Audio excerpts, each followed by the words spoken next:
All right, Congress is looking to bolster Washington's response to the escalating conflict in Ukraine with additional measures to punish Russia and supply Ukraine with billions of dollars in aid. This as pressure mounts on lawmakers to pass a $1.5 trillion omnibus bill to fund the government before it runs out of money by Friday. Let's get over to congressional correspondent Kilmeny Ducard, who joins us live now from Capitol Hill. Hey, Kilmeny. John and Bianca, great to be with you. Congress is looking to pass $12 billion in economic, humanitarian, and military funding for Ukraine. That is up $2 billion from what the White House requested last week. And there's a huge sense of urgency given, as you mentioned, that the government will run out of money on Friday. And there's still sharp disagreement over where that Ukraine aid is going to come from, whether it's going to come out of the defense and non-defense fiscal budget, or whether they're going to be passed as separate spending bills. But we have seen the successful pressure that bipartisan lawmakers put on the White House to ban imports of Russian oil. But there's been some reaction to that, including from Republican Senator Marco Rubio saying that's only step one. Well, I'm happy that the president has announced a ban on Russian oil imports. We import about 200,000 barrels of Russian oil a day, and we can easily replace that by just producing 200,000 barrels a day more of our own oil. We can easily do that very quickly. We don't need oil from Iran. We don't need oil from Venezuela. In fact, Venezuela can't even produce enough oil at this moment. They're less than 1% of the global production. So part one of the plan is in place. We're not buying oil from Russia. Now we have to do part two, which is we should replace it with American oil, not Saudi oil, not Iranian oil, not Venezuelan oil. Well, separately, Texas Senator Ted Cruz has introduced a bill dubbed the Energy Freedom Act, which he says will enable America to become energy independent. He also claims it will create tons of jobs and also billions of dollars in revenue. With the White House banning those Russian oil imports, that part of the legislation is now moot. So they may look to pass some other components of the bill, including Russian tariffs on Russian goods, as well as banning Russia or cutting Russia and Belarus off from global trade. All right, Kilmeny Ducard live for us on Capitol Hill. Thank you, Kilmeny. We're going to welcome in now Ric Grenell. He's the former U.S. ambassador to Germany and also the former acting director of national intelligence under President Trump. Great to see you again, Ambassador. Nice to be here. I want to get your reaction to what we heard from President Biden earlier today. You know, he has made this announcement they're going to ban Russian oil imports, but where do we go from here? Well, look, I think the reality is when you're looking at supply, we need to be able to supply it ourselves. We don't need to go to Venezuela or Iran, as there are some discussions now, or Russia. We have the ability to be dominant, as President Trump says, when it comes to energy exports.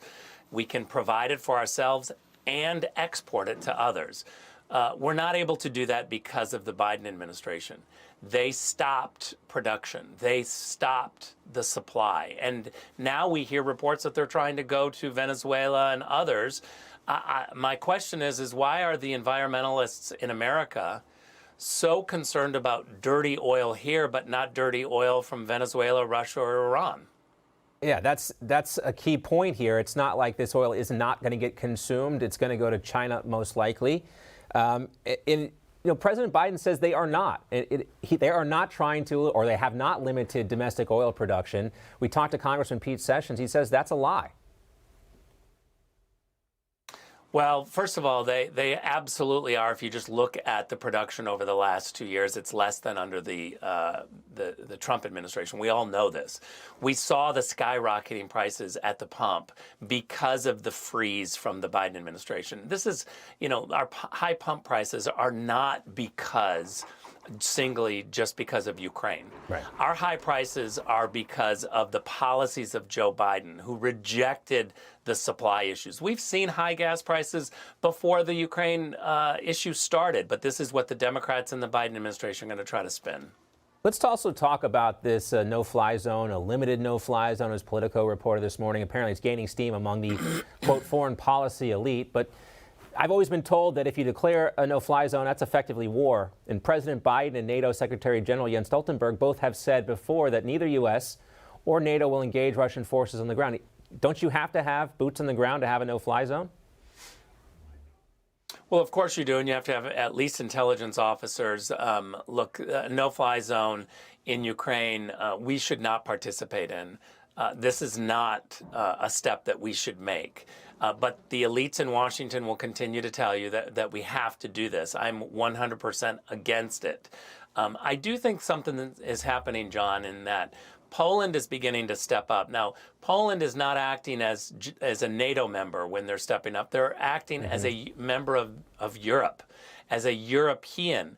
Part of the whole idea of America First was not just to put America first and bring our troops home, but it was to get our allies, like Poland, to do more, like Germany. Merkelism has really been defeated, and we've seen a dramatic 180 shift from the Germans. They're immediately paying their 2%. They are changing their tune on Nord Stream 2 and the Russian influence that comes through that pipeline. These are remarkable moments. I would just say that our Senate Democratic friends have not seen that change yet, that the Germans and Europeans are beginning to make. And just to be clear, this is the same exact pivot that you and President Trump were urging Germany to make several years ago. I think 4 years ago. We played the clip from the UN General Assembly in 2018 yesterday. Yeah. And Germany laughed at President Trump when he talked about them having to make these same decisions they're making right now 4 years ago. Ambassador Grenell. They're not laughing anymore. No, they are not laughing. None of us are laughing right now. Ambassador Grenell, great to see you as always.